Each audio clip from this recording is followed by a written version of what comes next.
今日は皆さんにマレーシアの留学について話すで。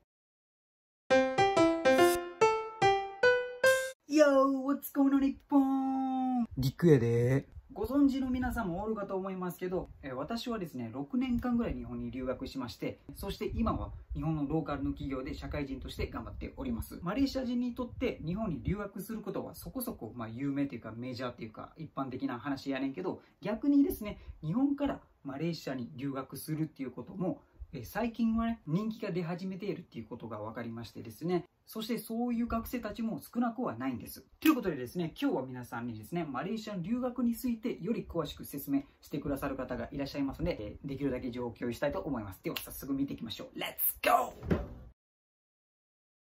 ビーチチャンネルのチリさんでございます。Apa kabar? Kabar baik. Dah makan? Dah. いいですね。じゃあ早速ですけど、簡単でいいので、チリさん自己紹介していただけますか？こんにちは。今、東マレーシアのサバ州っていうところに住んでるチリと言います。よろしくお願いします。よろしくお願いします。珍しいですね。マレーシア半島じゃない方の、ボルネオ側ですね、サバ州に留学しているということですね。はい。ちなみにマレーシアに来て何年ぐらい経ちましたか？1年半経ちました。1年半。思ったよりそんなに経ってないですね。そうですね。2年コースの留学ってことですかね。はい、2年コースの学部に通ってます。そもそもの話なんですけど、どうやってマレーシアのことを知るようになりましたか？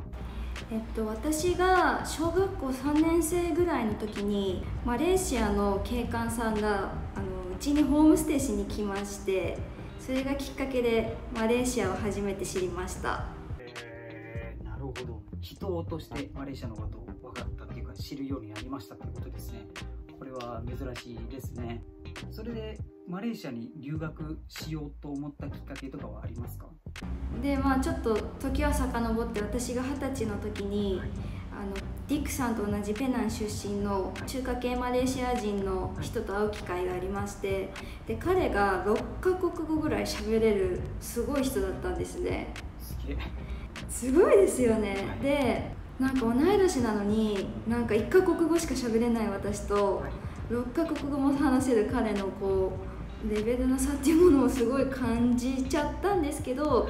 でもマレーシアにいるとそんなに多言語が喋れる環境なのかって思って、それでさらに興味を持つようになったのがきっかけですね。こんな感じで私はマレーシアと出会いました。なるほどですね。気持ちわかりますね。私もテレビとしてですね、日本のアニメや日本のドラマを日本の文化を知ることになって、日本に興味を持つようになりまして、日本に留学したいなとは思いまして、チリさんの場合ですね、人としてマレーシアの文化を知るようになって、マレーシアに留学したいなと思ったのが、きっかけだったんですかね。ちなみに留学する前にマレーシアにとかは来たことがありますか？マレーシアは、行ったことあります。そうなんですか。初めてマレーシアに行ったのは5年前に幼なじみと一緒に行ったんですけど、私は今まで海外は何回か行ったことはあるんですけど、マレーシアみたいに国籍は同じなのに見た目や宗教や喋ってる言語が全く違う国に行くっていうのは初めてだったので、やっぱり私にとってはすごい刺激的でした。それだけでも。でそれがきっかけでいつか多民族多文化の国に住んでみたいなって思うようになったきっかけでもありました。チリさん、マレーシアに留学しているということなんですけど、専門はどのような専門なんですか？私は今グラフィックデザインを専攻しています。グラフィックデザイン。はい。マレーシアで。そうですね。交換留学とかじゃなくて普通にグラフィックデザインからスタートっていう感じですか？はい。グラフィックデザイナーですね。珍しいですね。なんでだろう。マレーシアの留学と言いますと、なんちゅうかな、その語学留学っていうのが、よく聞くことが聞くんですね。その理由の一つとしては、やっぱりそのマレーシアも英語が第二言語なので、日本人にとっても英語を学ぶには、第二言語になっちゃうというか、なのでその第二言語同士で英語を喋るんだったらそんなにハードルも高くなくて、勇気をそこまで絞らなくてもですね、簡単に話せるようになるかなっていうのが一つのメリットで、あともう一つはちょっとあんまりお金がかからないというか、コスト的にも費用的にも節約できるかなっていうのが、そういう意味で、マレーシアは英語の留学先としてよく選ばれるかなとは私は思います。でもグラフィックデザイナーっていうのが全くイメージがなくてですね、なんでグラフィックデザイナーマレーシアに留学したいんですか？確かにマレーシアでグラフィックデザインを学ぶっていうイメージはあんまり浮かばないと思うんですけど、ちょっと西マレーシアでの話になるんですけど、私ヒンドゥー寺院に初めて行った時、神様の銅像とか天井にあるお花の絵とかを初めて見た時、すごいカラフルで私好みで、すごいアート作品を作る上でもすごい刺激的になったんですね。なので、日本だとヒンドゥー寺院あんなにカラフルな建物ないので、マレーシアでしか見れない東南アジアっていうか、そのカラフルな、銅像とか壁画とかを見ながらアートの勉強をしてみたいなと思うようになりました。なるほど。文化からアートを生み出すっていうところが、少し魅力的っていう感じですかね。簡単に言えば先ほどマレーシア2年のコースを取ったっていうことなんですけど、1年生からやるっていうことなんですね。でそれで、卒業してから日本に戻ってからそのまま出職しますか？それとも残りの2年とか4年とか大学に編入してまた大学生をやり続けるんですか？私は今マレーシアの2年生の学科に、所属していまして、卒業後は日本に帰国して、仕事を探すと同時に日本の通信大学に編入しようと考えています。ちなみにそのマレーシアに留学した経験があるっていうのが就活の時にブランドとしては使えるんですか？就活の際にはマレーシアに留学したってことは強い武器になるんじゃないかなって個人的に思います。就職先としては最近だと日本だけじゃなくてマレーシア国内で就職する人や、あとお隣のシンガポールで就職する人たちが最近は増えているので、やっぱりマレーシア留学っていうのはすごい強い武器になって、いろんなところで内定もね、もしかしたらもらえるんじゃないかなって思います。なるほど、わかりました。ちなみに留学されている大学ではチリさん以外にも留学生はいますか？自分のコースの中では。私が通ってるコースはもう今は卒業してしまったんですけど、去年、中華系ブルネイ人の子がいました。ブルネイです。緊張ですね。はい。大学時代でも留学生はどうですか？いますか？私の学校は留学生は少ない方なんですけど、フィリピンや韓国の子がいます。なるほど、わかりました。続いてですね、大学を選定するときにもちろんその勉強したいコースっていうのが一つのパラメータになると思うんですけど、それ以外にもう一つ大きな影響があるのが自分が学びたい環境っていうのが大きいかなと思いましてですね、例えば私の場合はもちろん機械っていうのが学びたかったんですけど、それ以外ですね、せっかく日本に留学するから文化を込めて学びたいということで、あえてちょっと田舎のところを選んだっていうのが、その大きな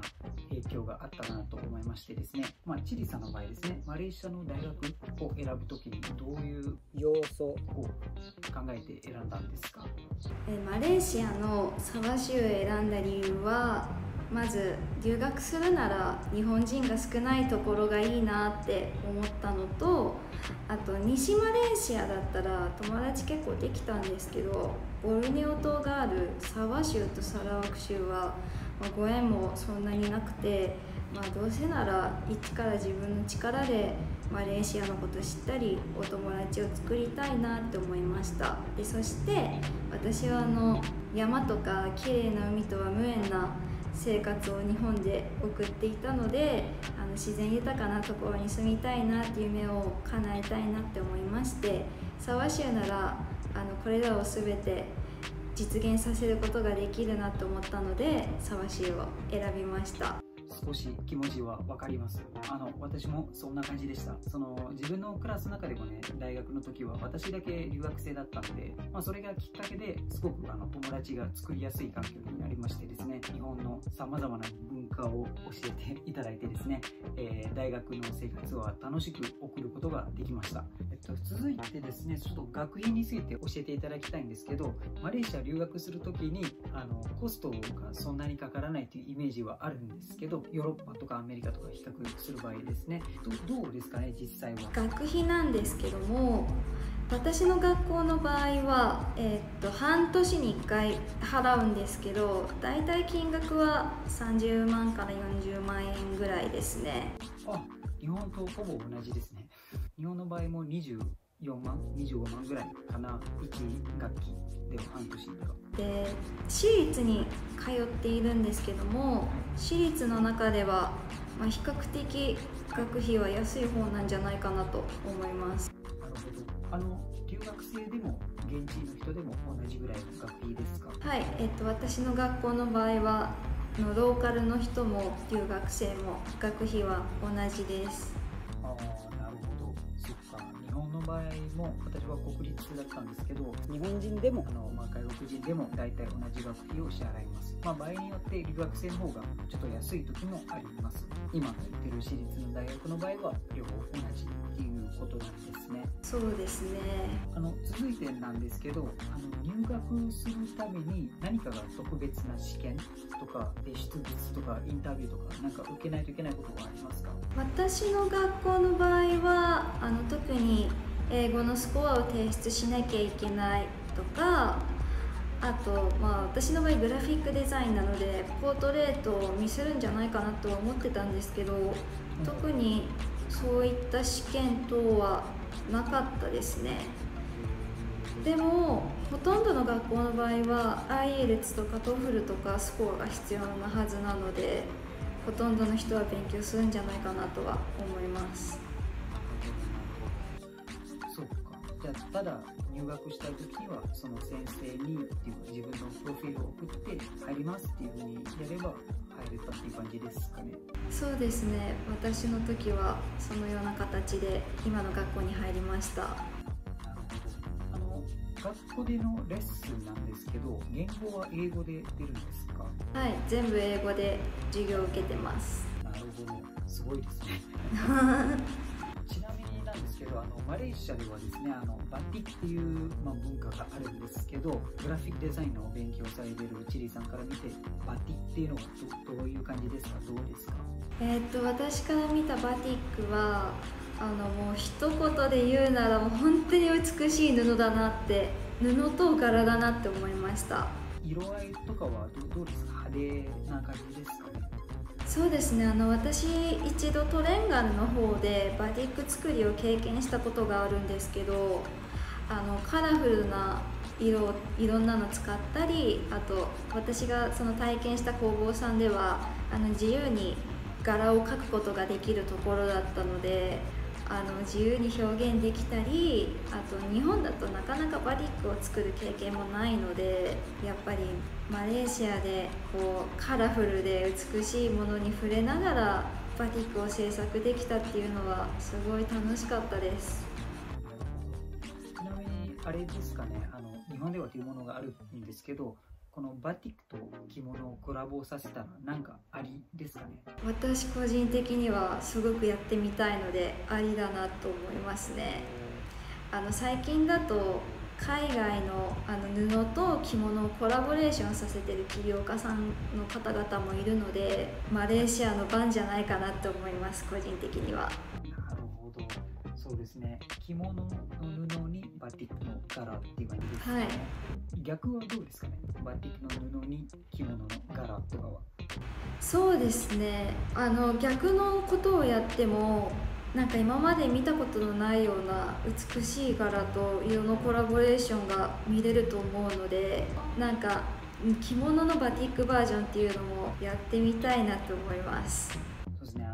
日本では浴衣っていうのもありましてですね、この浴衣っていうものも様々なバリエーションがあってですね、スカートだったり短パンだったりですね、そこでちょっと羽目を外すような感じの、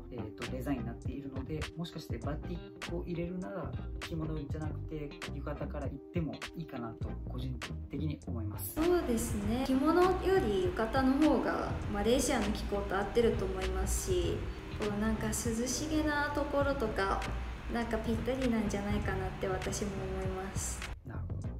ど、ありがとうございます。続いては最後になりますけど、マレーシアの留学自体はどうですか？良かったですか？私はこのマレーシア留学ができてすごい良かったなって思いました。日本だと、なかなか会うことのできない宗教とか、あと友達の言語を知ることができたっていうのは私にとってもすごい貴重な経験ができて、こう人生の経験値が上がったんじゃないかなって思います。なるほど、逆にですね、マレーシアの留学について改善できる点があれば共有していただければなと思います。はい、私が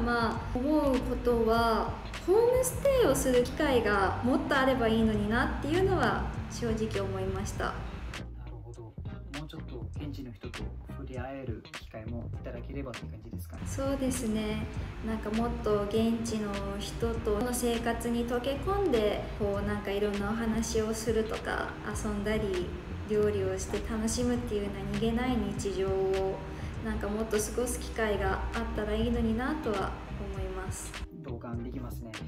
私も前留学してたところ、留学生向けにこういう、夏休み限定で日本人の家でホームステイできる経験も、たまに掲示板で載ったりしていますので、日本ではそういう活動ももちろんありましてですね、ぜひマレーシアの大学もそういう活動があればより楽しく留学生の生活を送れるんじゃないかなと個人的にも、同感しております。ということでですね、今日はピッチチャンネルのチリさんですね、自分の留学の経験を共有していただきました。チリさん、今日はありがとうございました。ありがとうございました。Terima kasih。さまさま。ということですね、マレーシアの学生の生活は残りわずかかと思いますけど、